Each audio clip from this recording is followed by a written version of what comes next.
Olá, gente querida que segue aqui o canal Filosofia em Movimento. Estamos aqui cada um numa parte, né, diferente. Eu tô em Berlim, na Alemanha. O Alex está em Porto Alegre, no Rio Grande do Sul. O Felipe está no Rio de Janeiro, Brasil. E o Paulo Tim também está em Porto Alegre, né, Paulo? Estou em Porto Alegre, E a gente estava tendo muita dificuldade de se encontrar, como eu deixei aqui nos comentários, né, nos últimos dias, em função de fuso, horário e tal. Mas aí a gente estava querendo muito se encontrar e trazer, né, as questões que a gente achou relevante das últimas notícias do nosso barraco filosófico, né? Então a gente está aqui, a gente está gravando na sexta-feira e eu vou postar no domingo, porque a gente vai voltar ainda para as lives, tá, gente? Ao vivo, mas depois que eu voltar de viagem. Por enquanto eu não voltar, a gente vai fazer essa gravação antes, né, na semana anterior. Então tá, vamos lá. Certo, gente? Então... Só um minuto, posso fazer uma perguntinha, Fê? A perguntinha é, como você se sente estando em Berlim? Quando você está em Berlim, como você se sente? Olha, dá muita conversa, mas a primeira coisa, assim, eu acho essa cidade, estou achando muito, muito, muito interessante. Eu estou visitando bastante os monumentos da Berlim Oriental, os monumentos pelos sovietes, né? Pela vitória, pelos sovietes mortos na guerra contra o nazismo, são algo assim muito tocante mesmo, sabe? Muito bonito, muito solene. Os guardas que cuidam não deixam fazer festinha lá, tratar como lugar de piquenique, não é muito sério, né? Eu estou achando uma cidade muito interessante, conhecendo melhor a história de Berlim, que eu não conhecia muito. Então, também é uma cidade com muitas contradições, né? A perspectiva que eles têm do mundo daqui é muito diferente da brasileira, sabe? Porque, por exemplo, o Berlim Oriental não foi uma revolução de alemães, que foi depois da guerra, aquela repartição, né? Estados Unidos, Inglaterra, Rússia, tal. O comunismo chegou como uma coisa a ser implantada, não por meio de um processo revolucionário, né? Então eles não têm, é diferente da Revolução Soviética, né? Eu tenho achado o lado oriental assim mais interessante do que o ocidental. Mas assim, daria para. Tem coisas que eu vejo na rua. Tem, por exemplo, tem um rio onde a Rosa Luxemburgo, depois que foi morta, ela foi jogada num rio, né? E lá eles têm um monumento não, uma homenagem a ela, tipo um monumento, né? Tem o nome dela antes da ponte, depois da ponte, depois tem uma escultura, assim, com o nome dela, eles lembram a Rosa Luxemburgo, no aniversário dela, eles levam flores, sabe? Então, tem estátuas, monumentos para o Marx, para os bolcheviques, em muitos lugares. Aliás, foi um acordo que fizeram, né? Quando teve a queda do muro, quando destruíram o muro, o combinado era que, na reunificação, não destruíssem os monumentos bolcheviques. Então, tem ainda, tem inscrições do Stalin, tem muita memória, sabe? Então, eu estou achando muito, muito, muito interessante. Além disso, eu acho uma cidade bem aprazível, uma cidade gostosa, sabe? Tem muito verde, é uma cidade verde, é uma coisa que me espanta muito. Eu não tinha essa ideia que Berlim era uma cidade verde. Então, gente, eu estou gostando muito. E eu passei lá na Grécia, que é o contrário, é semiárido. Passei uma semana lá, né? Então, aqui é fresco, verde, e a Grécia é seca, semiárido, lindíssimo também, claro. Outra hora a gente fala disso. Quando eu tiver tempo de começar a editar as coisas, eu vou começar a colocar uns vídeos ali para vocês acompanharem a viagem comigo depois, né? Então tá, então vamos lá. O Felipe colocou aqui hoje um 247, o Alisson Mascaro lembrou disso e mostraram este local. Da Rosa Luxemburgo, Felipe, você está falando aqui no... Sim, tá. E como o Alisson, né, faz todo aquele espetáculo toda vez que ele se manifesta, né, o Atushi trouxe esse como encerramento, foi até no Programa Brasil Agora, né, quer dizer, não foi Não sei se vai ter corte depois, geralmente eles cortam do Alisson e de outros convidados. Mas no caso dele, ele encerrou, lembrando que só tem um caminho, né? Socialismo. Socialismo ou barbárie, não tem outra solução para o mundo. E a Rosa Luxemburgo ajuda a gente a entender por que isso, né? Então tá bom. Então essa gente é só uma abertura, a gente nem tinha planejado falar sobre isso. Eu fiz um videozinho sobre esse lugar onde tem essa homenagem à Rosa Luxemburgo. Eu vou colocar, depois eu vou colocar aqui nos shorts, né? Quando eu tiver tempo para organizar isso, eu vou começar a postar.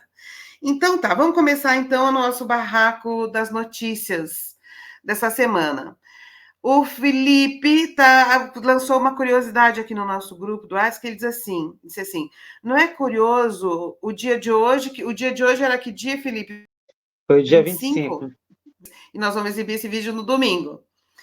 Ele fala assim, não é curioso que no dia 25, o dia 25/7 ser ao mesmo tempo o dia da mulher afro-latina e caribenha e também o dia da imigração alemã? Mesmo sendo eventos acontecidos em tempos distintos, aí a gente ficou conversando um pouquinho no grupo sobre isso. Eu queria que você trouxesse algumas questões, então, Felipe, que a gente até falou da mulher alemã como a mulher trabalhadora, né? Que aí me puxou esse detalhe, inclusive porque dia 25 foi o dia da mulher, até o nome é gigante, né? Afro-latino-americana e caribenha, e também o dia do colono, porque foi o dia do primeiro desembarque de alemães em São Leopoldo, no Rio Grande do Sul. E por que é isso aqui interessante? Isso comecei depois para pensar, porque todo dia eu posto um Filipil, que é para brincar com Red Pill, Blue Pill, por que não Filipil só para brincar e tentar fazer alguma coisa um pouco diferente? E neste ano completou 200 anos da chegada dos colonos alemães no Rio Grande do Sul, fugindo da situação horrorosa que se encontrava na Europa, especialmente essa região que hoje chamamos de Alemanha, mas a Alemanha nem existia até então. E já ao Dia da Mulher Afro-Latino-Americana, Afro-Caribenha e da Diáspora, foi no dia 25 de julho de 1992 que ocorreu na República Dominicana. Ou seja, são tempos diferentes, são tempos em que as coisas são bastante diferentes. E hoje você tem, até estava conversando antes de entrar online, um pouco dessa questão da cultura woke, que é a questão das identidades. Quer dizer, as pessoas tentam, de certa forma, hoje resgatar o que seria um possível orgulho, quando, na verdade, estamos lutando por sobrevivência. Fiz um programa na semana passada, lembrando que hoje é domingo, foi na terça-feira passada, em que eu fiz uma análise do Anuário de Segurança Pública e alguns dos principais resultados. Há anos, as mulheres pretas jovens são as maiores vítimas de violência sexual e também de diversas outras formas de violência. E, de certa forma, a reação da extrema-direita, trazendo a supremacia branca de todas as formas possíveis e imagináveis, de certa forma, é porque as pessoas, digamos, periféricas desse ambiente de privilégio da nossa sociedade, colocada de maneira estrutural, incomoda. Então, de certa forma, quando a gente vê, por exemplo, não sei se alguém já teve acesso, quando eu vi, até correr, porque eu não tenho cabeça para ver aquilo de maneira tranquila, determinadas cenas, uma pessoa se orgulhando dos assassinatos cometidos pelos antepassados. Aí fica difícil. Fica muito difícil defender ou até levar a sério esse tipo de abordagem. E de Mas uma pessoa branca, um jovem, uma pessoa bastante... branca, orgulhosa de ter assassinado... Os antepassados têm cometido todo o que de pessoas crime. negras? Na verdade, acaba ajudando indígenas, negros, e todo mundo que podemos colocar aí nesse ambiente aí de colonialismo que ocorreu, especialmente depois do século XVI. Aí, assim, nesse momento... Orgulhoso, ele se dizia orgulhoso.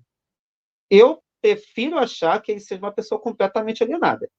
Porque se colocar, pelo menos, especialmente se pensarmos que o cristianismo coloca essa questão da alteridade, de você se colocar no lugar do outro, pensemos em todas as consequências que foram feitas para acumular capital nos Estados Unidos e na Europa, e que hoje a consequência é essa miséria espalhada por vários continentes e que todas as vezes em que se tenta mexer nesse pilar do capitalismo é que vem o fascismo, de certa forma, sendo plantado e disseminado em determinados lugares. A gente estava falando até um pouco dessa questão até o próprio Alessio colocou a questão do que estava falando dessa luta contra a Rússia, contra a China, e o resultado tem sido esse. A China tem tentado fazer um trabalho diferente o pessoal coloca muito como se fosse uma dominação, mas pelo menos eles tentam levar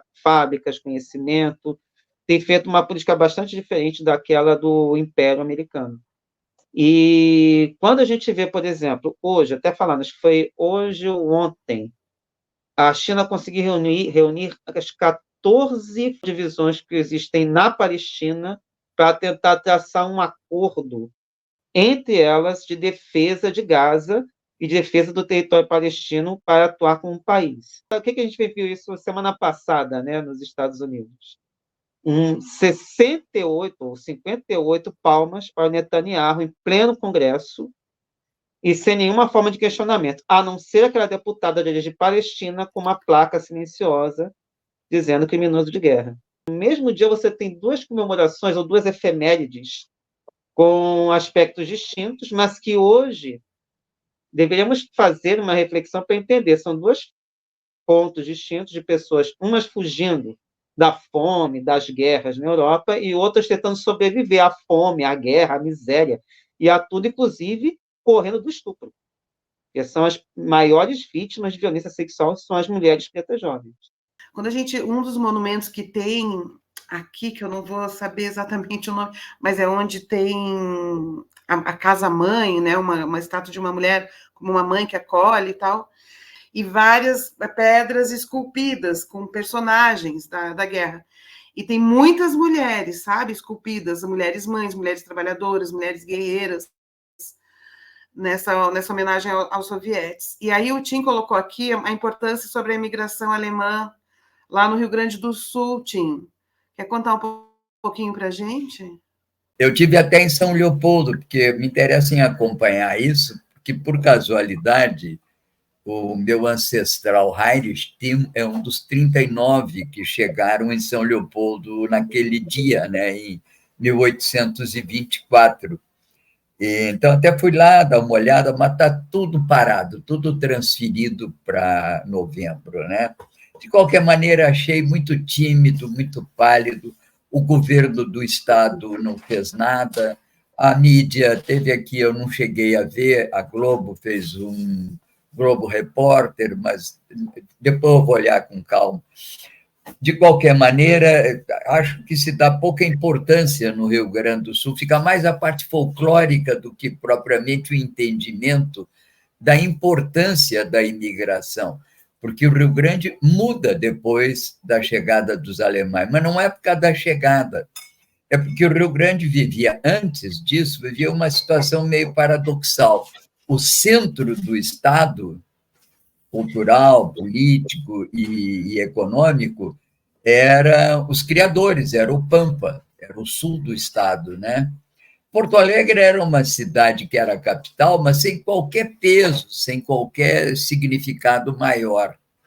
E a partir de 1872, já consolidada a economia colonial no Vale dos Sinos, inaugura-se uma ferrovia e Porto Alegre ganha uma envergadura muito grande. A cidade, inclusive, ganha feições alemãs. E isso tem influência na cultura, na arquitetura, no urbanismo, e deu uma base que é a base que vai permitir o grande avanço republicano a partir da proclamação da República. Eu sempre costumo dizer que 1889 se explica mais pelas suas consequências no Rio Grande do que pelo acontecimento em si no Rio de Janeiro, porque aquilo despertou aqui um florescimento republicano radical que levou a duas guerras civis, né? E que afirma a presença de Porto Alegre, e dessa presença resulta, como consequência, uma transformação estrutural no Rio Grande, que está escrita num livro de um colega meu, que chama-se Gaúchos e Paulistas na Construção do Brasil Moderno. Ele é o Luiz Roberto Targa, ele fez essa pesquisa do doutorado em Paris, quando era jovem, ele é mais velho que eu, inclusive. Estava com esse livro parado, não queria botar, e eu editei esse livro lá pelo italiano, a editora Motironi, a editou, Fernando. E foi um sucesso em 21, foi um grande livro, porque ele dá a compreensão dessa transformação de Porto Alegre e do Rio Grande. Tudo muito devido à imigração, que deu a base material para isso. Bom, a consequência disso é 1930, porque o herdeiro dileto do republicanismo é o Getúlio Vargas. Foi ele, inclusive, que fez a oração fúnebre na morte de Júlio de Castilhos, foi escolhido pelo Borges de Medeiros, que era o eterno governador do Rio Grande republicano, para fazer a paz de Pedras Altas, que então se fixa um entendimento entre as facções que eram antagônicas aqui, e com isso ele sobe para 30, faz a Revolução de 30, enfrenta os paulistas, que não foi fácil, porque era um processo de transformação importante que estava se realizando. Bom, então, eu chamo a atenção disso porque é a ocasião, né? Já que é 200 anos da imigração, deixar um pouco de lado os aspectos mais folclóricos do fato, né? E mostrar essa importância que foi a transformação econômica de Porto Alegre, que deu a Porto Alegre a base material para a afirmação política sobre o Estado e que leva, no fundo, a uma mudança do Brasil mais tarde. A USP não tem essa visão é uma visão muito compartilhada entre gaúchos e intelectuais cariocas, principalmente o pessoal que passou pelo ISEB. Os paulistas rechaçam terminantemente. A tendência dos paulistas é associar a resistência, que foi a resistência que a gente chama aqui dos maragatos, a resistência liberal que, de certa maneira, vicejava no resto do Brasil contra a oligarquia. E equivale, às vezes, ela associa a oligarquia do resto do Brasil aos republicanos rio-grandenses, quando é exatamente o oposto. Aqui, a oligarquia que se insurgiu contra os republicanos, ela é equivalente à oligarquia do resto do Brasil, só que ela não está no poder. Os paulistas não entendem isso até hoje. Eles repetem vários livros que repetem, isso tem implicações, porque a sociologia de São Paulo, ela fez a cabeça dos cientistas sociais no Brasil dos últimos 40, 50 anos. Então, essa é uma versão que corresponde mais à versão que havia no ISEB, é a versão que já o Nelson Werneck Sodré tinha nos anos 60, 70, e que a gente vem desenvolvendo. Nós temos, inclusive, é muito interessante você falar aí em Berlim com Flávio Aguiar Wolff, que é um gaúcho, escreveu um romance que se chama Anitta, é um romancista. Então, nós temos um grupo que trabalha essa revisão histórica, que até mesmo no Rio Grande do Sul houve uma interrupção, que foi o período da ditadura, e quando ressurge, digamos assim, a esquerda, que é principalmente nos anos 80, ela é inspirada, teoricamente, pela sociologia paulista. Então, ela tende a negar a importância do republicanismo, tende a negar a importância do Vargas, tende a negar a importância de tudo que aconteceu naquele período. Então, é um esforço de discussão e de tentar revisar um pouco essa historiografia. Depois eu vou cortar, então. Para pegar um chimarrãozinho aqui. Tu vai pegar o chimarrão? Não, mas o meu amigo passa aqui, está aí preparando. Nada de chimarrão para ti, não, viu? Aqui é só para quem está na terrinha, né? Não, mas aqui tem cerveja. Mas Tem eu te cerveja sugiro que eu não procurar tomo, aí mas aqui eu tomo. o Flávio Aguiar, viu? Acho que você gostaria de conhecer, um intelectual brilhante, jornalista, de esquerda, antigo. Ele mora aqui em Berlim, você está falando? Mora em Berlim, é. Ele, durante muito tempo, tive uma coluna na TVT, seu jornal. Sim, sim. Então tá, e aí aqui, olha, a gente falando sobre isso e o Felipe comentando aqui uma coisa muito interessante, né, Felipe? Porque os que têm descendência, né, europeia, alemã, italiana, a gente consegue ir atrás, né, de onde vieram, pegar, achar registros. Mas quando os antepassados são africanos, está perdido, né? Eu coloquei porque, como o Tim foi falando, até colocou o nome de um antepassado aqui que fez parte dessa imigração, e eu me fiz lembrar um pouco da parte da minha família, aqui do meu pai, inclusive, a gente descobriu o Papa, descobriu o Cardeal, mas a questão é que da parte africana, até por conta de entender um pouco a origem da minha família, desse outro lado, é muito difícil até dos familiares que eu conheci. Porque, por exemplo, aí falam de 2 tios, irmãos do meu avô, dos tios e irmãos da minha avó, mas eu não conheci, só conheci uma irmã dela, que era mais nova, sendo que ela era mais nova, mas teve 6 irmãos mais velhos, não conheci ninguém deles. Inclusive, era uma família desprezada, era um tema da família que era desprezado dentro da família da minha avó por parte de mãe. Já por parte de pai, eu sei dessa parte italiana porque tem registros, meu primo correu atrás, eu não sei nem se ele chegou a efetivar a parte de ter uma dupla cidadania pensando no filho. Mas é uma das questões que é super complicadas, especialmente, aí a Alessia depois, não sei se de repente pode falar depois, a questão da atitude do Rui Barbosa de queimar os arquivos que traziam esse registro, primeiramente porque, quando houve a abolição, toda aquela situação que a princesa Isabel criou, os fazendeiros quiseram uma indenização do Estado por conta de ter perdido a sua força de trabalho. A gente ri de nervoso. A propriedade, é de chorar, né? Porque, afinal, as pessoas foram sequestradas lá da África, muitas perderam completamente contato, pessoas que eu acho que passaram anos e anos e anos aqui escravizadas, e é o fazendeiro que quer pedir indenização. E o pior de tudo é que o povo preto até hoje paga um preço alto por conta disso, vivendo nas periferias, sofrendo todo tipo de aliciamento e perseguição.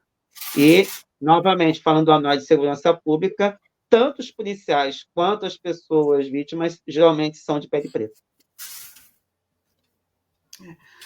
Alessio, as questões que te chamaram a atenção ao longo desse tempo, né, dessas 2 semanas, sobre a questão do Trump, Kamala, né?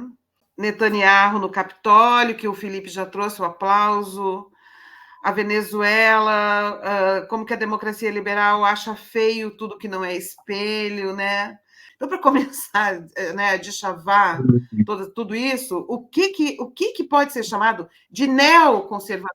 Não é conservador, porque o que é o neoconservador, que tem essa base liberal individualista compartilhada pelo combo republicrata norte-americano, né? Vamos então falar filosoficamente. Os Estados Unidos talvez seja o único país do mundo com 2 partidos hegemônicos, ou seja, partidos viáveis, tá? Que são, na verdade, os 2 únicos que durante 2 séculos governaram aquilo lá que chamam de país. O que ocorre e que causa o nosso pasmo? Ambos os partidos têm a mesma base filosófica. Então, a rigor, eles não são partidos. Eles são facções do mesmo partido. Entender? Partido é entender uma base filosófico-política e ideológica diferente da do outro partido. Não é o que ocorre no combo republicrata. Por que eu chamo de combo republicrata? Porque o combo republicrata é um partido único, com 2 facções, que disputam na verdade, disputam beleza. Porque eles não estão discutindo a base liberal individualista. O que é a base liberal individualista? É Locke, é Adam Smith, é David Ricardo, que são os ideólogos da economia burguesa. O que ocorre, então, na atual quadra histórica pós-Bush? A emergência neoconservadora. O que é emergência neoconservadora? É uma distinção referente aos velhos conservadores. Por que essa distinção? Qual é a nota distintiva dos neoconservadores? É o chamado discurso e atitude, inclusive não é só um discurso, é uma atitude. Sublinha 12 vezes. Belicista. Quem são esses neocons? Eles são chamados de falcões da guerra. Quem são os falcões da guerra? São os representantes. Representantes, às vezes, é uma palavra para deputado, certo? E também os senadores, que defendem todas as iniciativas de intervenção militar dos Estados Unidos no mundo inteiro. Entre esses falcões estão sentados, entre esses falcões está Kamala Harris. A Kamala Harris é um falcão democrata. O que significa dizer que ela é um falcão? Significa dizer que ela apoia todas, no exception, todas as iniciativas bélicas americanas. Isso significa que ela subscreve as dotações orçamentárias para todas as iniciativas de guerra e de intervenção no mundo inteiro. Significa dizer que ela, palavras dela em vídeo oficial da associação perante a qual ela fez o discurso, ela se compromete em realizar todos os esforços ao alcance dela para a iniciativa bipartidária, palavra de Kamala Harris, iniciativa bipartidária no tocante à defesa de Israel. Então, assim, que ela é bonitinha, ok, eu sei que ela é bonitinha, que ela é agradável, que ela tem uma face humana.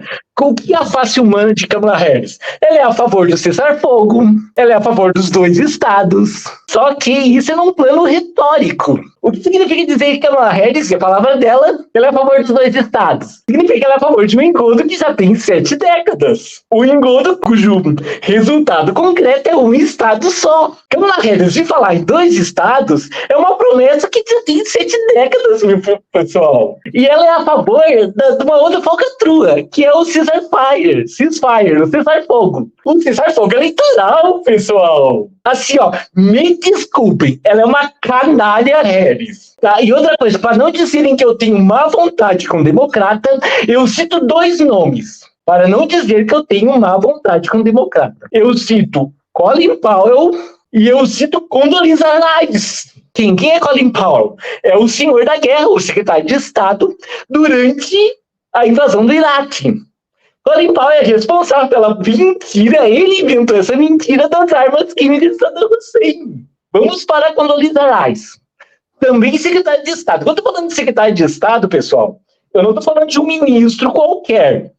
Eu estou falando do 4º nome na linha sucessória da presidência americana. O secretário de Estado é a 4ª pessoa mais poderosa do Império. Quem falar de Condoleezza Rice? Quem falar de Condoleezza Rice, falar de mulher negra. Assim, a presença de Condoleezza Rice no ministério de George Bush foi uma presença devastadora. Negra e mulher. Podemos prosseguir. E vocês sabem que nessa sexta-feira, hoje, né, dia 26, é a noite da rebeldia cubana, que celebra 71 anos da Revolução. Exato. Tem um jornalzinho em Cuba que se chama Jornal Juventude Rebelde. Juventude Rebelde. Inclusive, hoje é feriado lá. Pode falar, Tim. Não, eu acho que vale a pena um pequeno comentário, né, do 26 de julho, por uma razão muito simples. Assim, toda a nossa consciência do século XX, digamos, mais avançada, ela deve muito, claro, às correntes vindas da Europa, sobretudo ao marxismo, né? Não obstante, a resistência e a luta pela autonomia dos nossos povos, ela é anterior a isso. E eu acho que o caso cubano é bem emblemático. Eu apenas quero dizer como referência que no meu mestrado, eu tive 2 professores cubanos que deram aula sobre a Revolução Cubana. Eu nunca tinha me dado conta da importância disso, e eles que chamavam a atenção. Quer dizer, o pontapé inicial que dá, digamos, anima a Revolução Cubana, não é propriamente o marxismo ou o Partido Comunista, é esse sentimento da independência e da autonomia frustrada e da ocupação do território por forças estrangeiras. Então, isso que eu acho que é um elemento fundamental da luta política, não só na América Latina, mas de quase todos os povos, e aqui tem uma diferença realmente com a Europa Ocidental e Estados Unidos, até porque nós não consumamos a nossa autonomia, nós sempre fomos colonizados, atropelados, fica essa ferida narcísica, né? Da tentativa de realizar, enfim, um processo de autonomia, né? Então, eu acho que foi muito importante isso. Para os cubanos, eles enaltecem muito esse caráter originário da Revolução Cubana, que se dá em Martí, com a produção do Martí. Eles não se consideram só marxistas, eles se consideram antes martianos, e dão a luta pela independência e pela autonomia de Cuba, e que tem no momento do 26 de julho, e por isso eles valorizam o movimento 26 de julho, veja que não valorizam a data de fundação do Partido Comunista Cubano, não dá nem para comparar. O 26 de julho tem um significado muito maior. Como para nós, no meu entendimento, 30, a data de 3 de outubro de 1930 tem muito mais importância do que a data de fundação do Partido Comunista. Mas é um problema, porque nós temos dificuldade de compreender essa dimensão que nos identifica como povo e civilização. Se pegarmos lá a Guerra das Civilizações, lá mesmo, para os gringos, eles reconhecem que nós não somos ocidentais, nós somos ocidentalizados à força.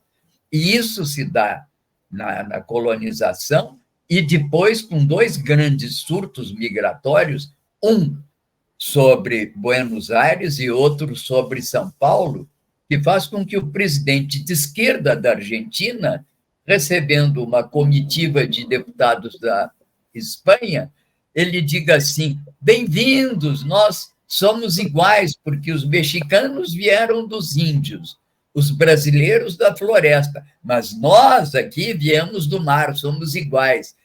Isso é uma alienação brutal, e isso opera principalmente nas áreas que tiveram um peso da imigração muito grande e que tem essa feição progressista, mas ocidentalizada. E aí eu concordo com tudo que o Alessio disse, só que eu acho que o problema não é os 2 partidos dos Estados Unidos. Todo mundo ocidental abdicou de ter propostas de contestação e com bases filosóficas diferentes. A Europa Ocidental já, desde os anos 90, então, os partidos comunistas se dissolveram, hoje são caudatários dos americanos. No Japão é a mesma coisa, o Canadá nunca existiu, é uma ficção, a Austrália, aquele horror que a gente sabe. Então, eu acho que esse é um problema que não afeta apenas os americanos. E os partidos lá se dividem, sim, aqueles que são bons para os nativos e os que não são bons, porque há uma diferença grande entre republicanos e democratas para os americanos. Exato. Para os americanos, os democratas são bons. Aí, na Europa também, a esquerda melhor para os trabalhadores, para o pessoal. Agora, do ponto de vista internacional, é a mesma merda. Eles não têm nenhum escrúpulo, entende, em defender o centro hegemônico do império. Então, você tem toda a razão. A minha única discordância contigo, eu botei aqui. Ela não é bonitinha, não, Alessia, ela é bonitona, viu? E tem mais uma data importante no que diz respeito a isso daí, né? Como diz o tonto lá do ex. Olha, no dia 24/7 de 1783 foi o natalício do Simão Bolívar, como lembrou o Alessio aqui no grupo. Então, isso é um pouco do que tu está falando, né, Tim? Existe algo que é anterior, como havia em Cuba. Claro, claro. Meu nota de rodapé é o Tim.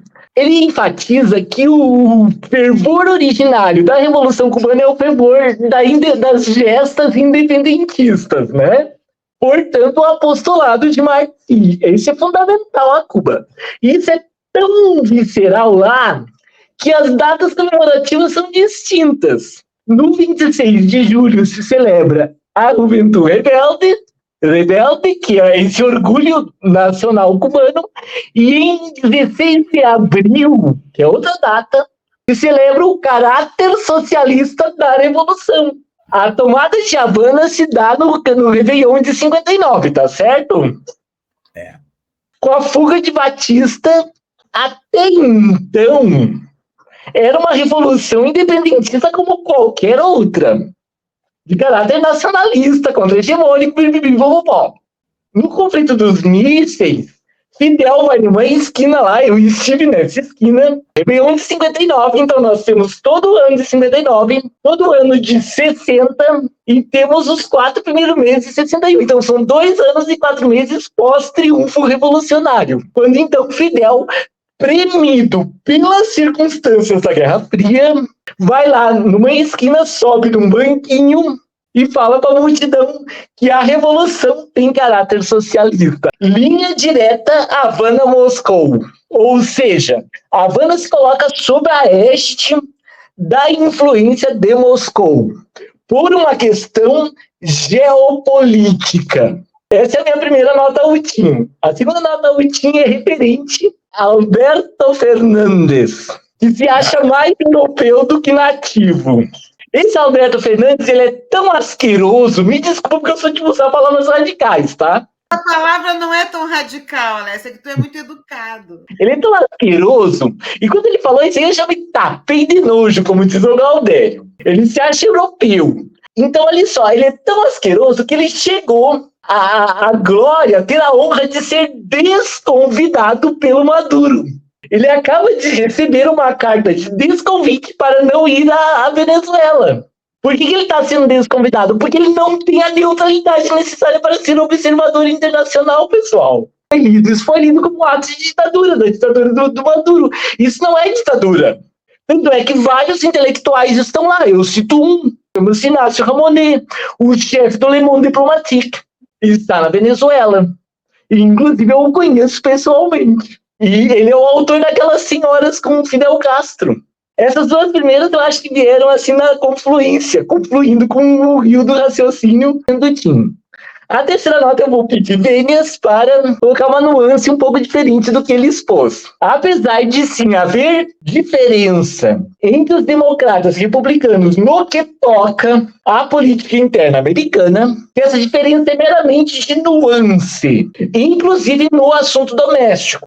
E eu não vou citar pontos passados, vou citar a própria canalha Harris, a grande opositora à proposta Trump. Trump é um supremacista branco, um fascista, um difusor de fake news, extrema-direitista, anti-imigrante. A canalha Harris, ela não foge dessa paleta ideológica no tocante às políticas internas. Você está me ouvindo? Eu posso prosseguir? Quem é Kamala Harris? Kamala Harris é uma procuradora, ela é uma membro do Ministério Público daquilo lá, tá certo? Ou que chama de Ministério Público, lá tem outro nome, mas ela exerce as funções da promotoria no júri, tá certo? Ela tem uma carreira de procuradora de justiça. Como tal, qual é o legado dela? Pessoal, não me interessa os discursos da bonita ou da bonitona, não me interessa o discurso, me interessa o legado dela. O que ela fez no real concreto da carreira dela? Encarceramento em massa da população negra. Isso é Kamala Harris. Ou seja, capitã do mato. Durmam com essa. Dói, é melhor doer do que depois sofrer por desconhecimento, né, pessoal? Eu falei de um assunto doméstico. Pessoal que está vendo o nosso vídeo, procurar o documentário que se chama 13ª Emenda. Muito bom sobre isso, sobre a população negra encarcerada nos Estados Unidos. Por que eu tô falando disso? Porque ela é presidente do Senado. O cargo americano de vice-presidente da República acumula a função de presidência do Senado, tá certo? Assim como na Argentina. Ela, como presidenta do Senado, ela teria a função de presidir a recepção ao Netanyahu. Ela não foi. Por que não foi? Porque ela não gosta dele? Não! Ela tem compromissos viscerais com o Netanyahu. Ela é íntima do Netanyahu. Íntima! Ou seja, para nós não muda nada um ou outro. Não, Nem para eles. para ninguém. Só um detalhe, ela posou com ele hoje, nesta sexta-feira. Só Não, uma vai historinha rápida, né? Do meu tempo de espiritismo, contava-se que o Chico Xavier se colocava como verme. Aí o Emmanuel, que teria sido orientador dele, falou: olha, não se compare ao verme, o verme cumpre a sua função biológica, já você entenda como quiser. Eu acho que o Alessio tem toda a razão. A única coisa que eu faço é que eu acho que isso não é uma questão exclusiva da política americana. Eu acho que é um problema que hoje todo mundo dito ocidental, que aliás é desse tamaninho, nós perdemos no mundo ocidental a capacidade de colocar o sistema sob um olhar crítico com vista às suas transformações. Vivemos uma era de defesa do que existe, com todas as suas barbaridades. E, para desespero nosso, até velhos lutadores de causas sociais e tal acabam se envolvendo nisso, que eu acho que é uma tragédia. Mas restam poucos que mantêm uma atitude crítica. Você está aí, por exemplo, na Alemanha, a situação da Alemanha é simplesmente lamentável, né, com esse catastrófica. Que é um cara que vem da social-democracia, que, querendo ou não querendo, teve idas e vindas.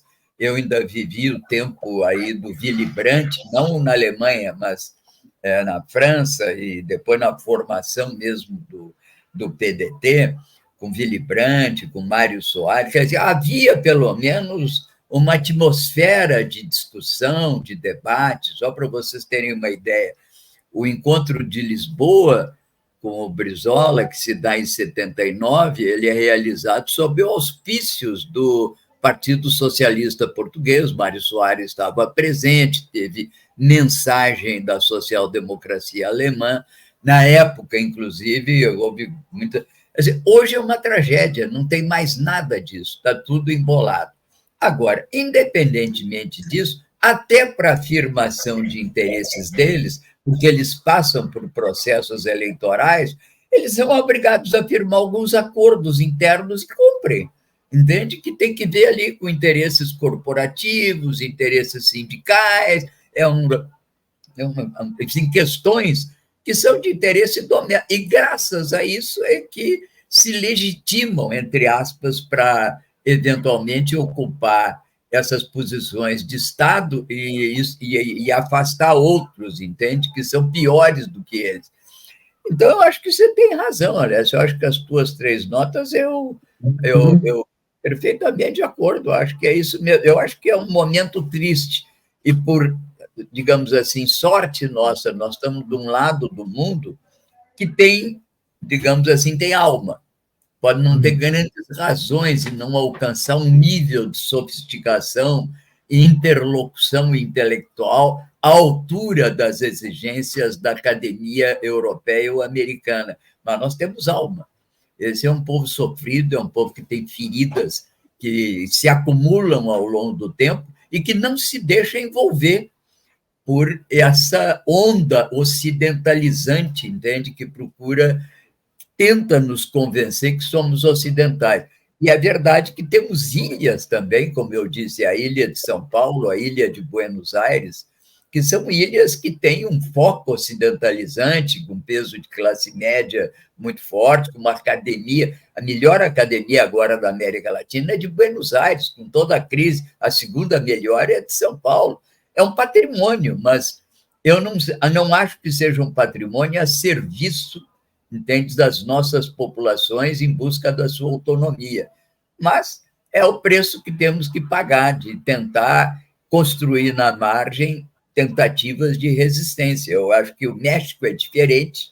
Não é por acaso que lá a vitória da esquerda é mais forte, inclusive extensiva, né, ao Congresso.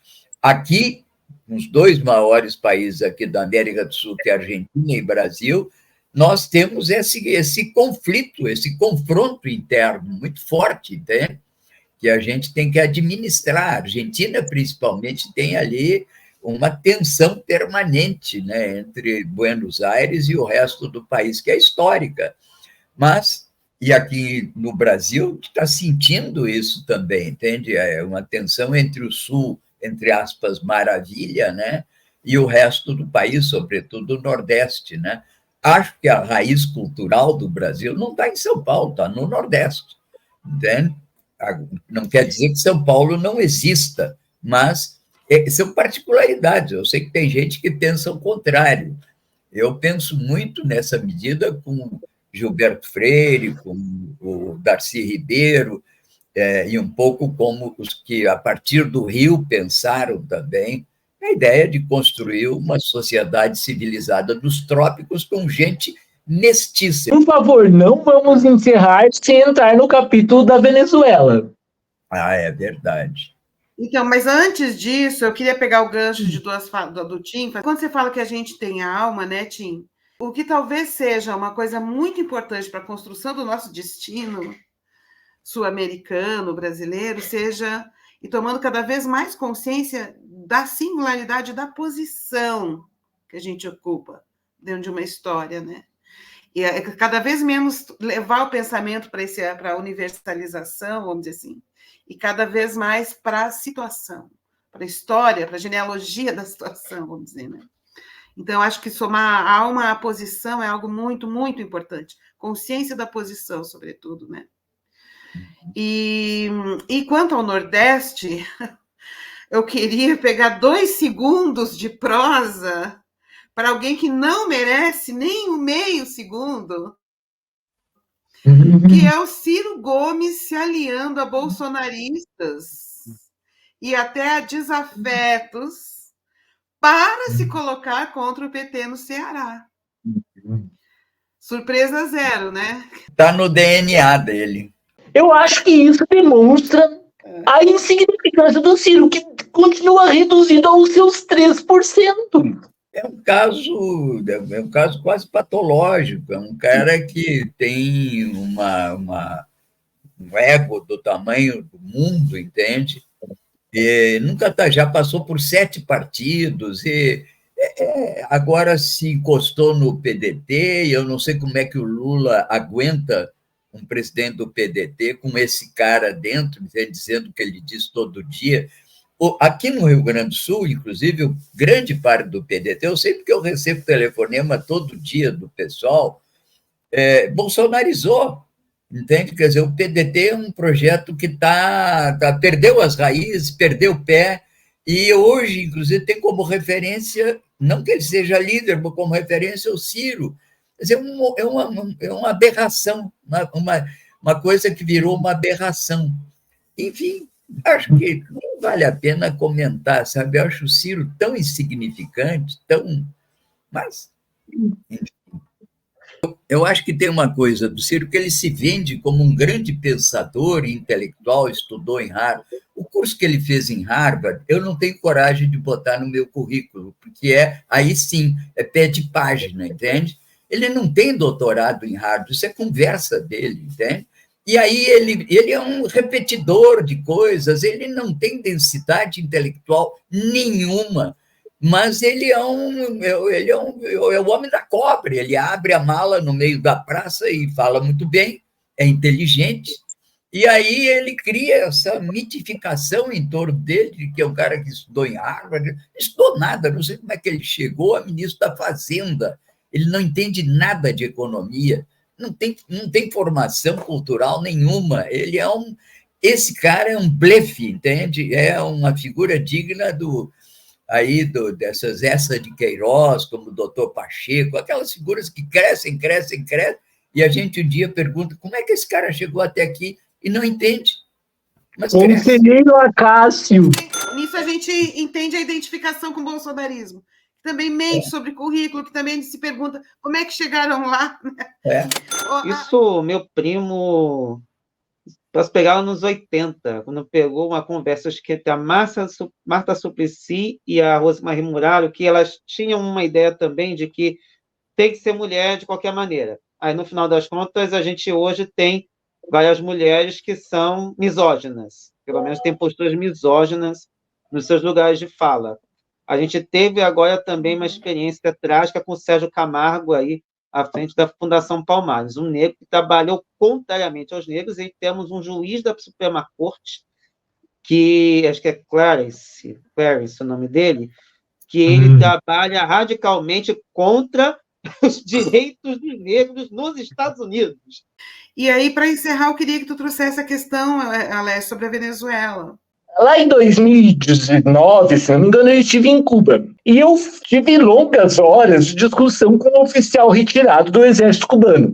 Leia-se, um militar aposentado. Eu devo ter conversado 2 vezes com ele, no total de umas 6 horas. E nas horas tantas da conversa, eu disse para ele que a maior emissora, o maior conglomerado de mídia do Brasil, não tem correspondentes nas capitais latino-americanas. No máximo, um correspondente em Buenos Aires. Ocorre que isso é o que se espera da mídia hegemônica. Todavia, o que me causa pasmo é a mídia de esquerda fazer a mesma coisa. Os grandes órgãos da mídia independente de esquerda brasileira, que tem correspondentes em Londres, tem correspondentes fixos em Washington, em Nova York, não tem correspondentes em Caracas. Tá, ok, é uma opção editorial. Mas daí vir a chamar o governo de Maduro de ditadura. Primeiro, você teria que ter uma base para falar isso. Porque senão, se você não tem uma base investigatória, presencial, factual para fazer esse discurso, o que a mídia de esquerda está fazendo no Brasil? Reverberando o discurso da mídia hegemônica. A mente neoliberal, individualista, apavora tudo o que não é espelho. Então, óbvio que a nossa democracia liberal se apavora com a democracia venezuelana, mas não se apavora com a grande democracia americana, cuja votação em presidente da República não é direta. Na data de hoje, Venezuela está sob sanção de 900 medidas coercitivas unilaterais com repercussão extraterritorial nos campos financeiro, comercial e bancário impostas pelos Estados Unidos. Significa que a Venezuela está fora do sistema SWIFT de pagos internacionais. E mesmo assim, está se preparando para eleições. Me digam quem é democrata? O Biden, o Trump, a democracia americana ou a Venezuela? Tim, não sei se você quer trazer esse comentário que você colocou aqui no nosso privado para o público. Eu até publiquei lá no Barraco. Eu notei que não apareceu Barraco, apareceu Baeco aí, que eu falei Barraco. É um artigo do Beto Almeida, que é um jornalista conhecido, ligado aos venezuelanos há tempo, né? Ele representou muito tempo a TV Sur aqui no Brasil, e é um jornalista. Ele escreveu um artigo hoje, exatamente chamando a atenção do que é a Venezuela, porque nós não sabemos, a gente acaba sendo influenciado pela mídia hegemônica que não relata o que acontece lá. Então, eu não gosto muito da figura do Maduro, mas não interessa para mim a figura do Maduro, eu quero saber o que está acontecendo nas entranhas daquele processo, né? E eu até aconteceu uma coisa, eu mandei esse artigo para um amigo meu, um velho comunista, e ele disse assim, esse Beto Almeida não sabe o que está dizendo. E aí eu disse para ele, ele pode não saber, mas eu sei que quem dá a organização básica na Revolução Bolivariana são os cubanos. Ele disse, então já mudei de ideia. Entende? Quer dizer, uma expressão que eu dei a referência, ele disse, agora entendi tudo. Porque os cubanos é que criaram um processo de organização popular em Caracas, que é similar ao CDR, que é o Comitê de Defesa da Revolução, que é uma intensa mobilização da população de Caracas, que ontem foi às ruas e ocupou as ruas. Aí eu coloquei até esse dado dele, né, que é a tomada de Caracas, que eles chamavam ontem, né? De certa maneira, isso a gente não sabe, a gente fica muito influenciado por essas coisas meio bobas que aparecem, do passarinho, mas isso aí é a imprensa que, lá pelas tantas, hegemônica, que diz isso. Eu publiquei esse artigo dele, que tem muita informação sobre o que acontece efetivamente na Venezuela. Eu não sei qual vai ser o resultado da eleição, acho que está difícil, está complicado, né? E isso que o Alessio está dizendo, quer dizer, é uma nação que está cercada, não tem nenhuma capacidade de gerenciar seus recursos, não tem nenhum acesso a divisas para poder fazer negociações com o exterior. É a mesma coisa que acontece com Cuba. Então, o organismo econômico vai desfalecendo. Aí, é claro que eles fazem isso para ver se conseguem uma mudança política. Em Cuba não conseguiram. E, de certa maneira, Cuba está pagando um preço alto por isso também, né? Mas acho que vamos ver o que vai acontecer na Venezuela. Eu estou preocupado, e, sobretudo, porque eu não sei qual vai ser a posição do presidente Lula. Entende? Acho que estamos vivendo um momento difícil nesse sentido, porque pode nos surpreender e trazer um processo que eu não acho bom, entende? Que é de isolamento de maior ainda da Venezuela na América Latina. Enfim, é só isso, né? Na Idade Média, quando você queria destruir uma cidade, o que você fazia? Você derrubava as pontes, não era assim que fazia? Ia lá, derrubava as pontes, fazia o cerco, cercava. Essa era a tática. Cerco do terreno. E cercando, o que você fazia? Ninguém entra, ninguém sai. Cortava os suprimentos de água e comida e matava o povo de fome e sede. Essa chama-se a tática medieval. Qual é a tática atual? Essa tática não faz mais sentido. Como é que você como é que você faz o cerco de Caracas? Você corta os suprimentos, as veias que sustentam aquela metrópole. E como é que você corta as veias?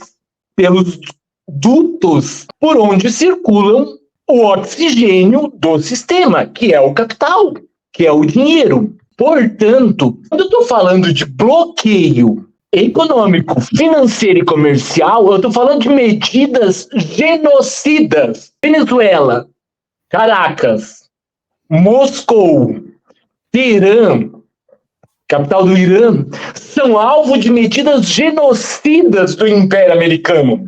E Kamala Harris e Trump não divergem neste tocante.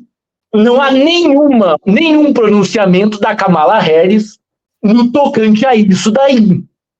Ela fecha com o bonde. Óbvio que eu não tenho fetiches eróticos pelo Maduro, tá certo? Tá certo? Eu não tenho Ele não é nem bonitinho nem bonitão, Alessio, para você. Exato. Porém, eu não aceito e não quero ser premido pelo nosso querido presidente Lula, caso o Brasil ouse se contrapor à Revolução Bolivariana, porque a minha opção será bolivariana. Então tá. Gente, obrigada, queridos. Bom revê-los.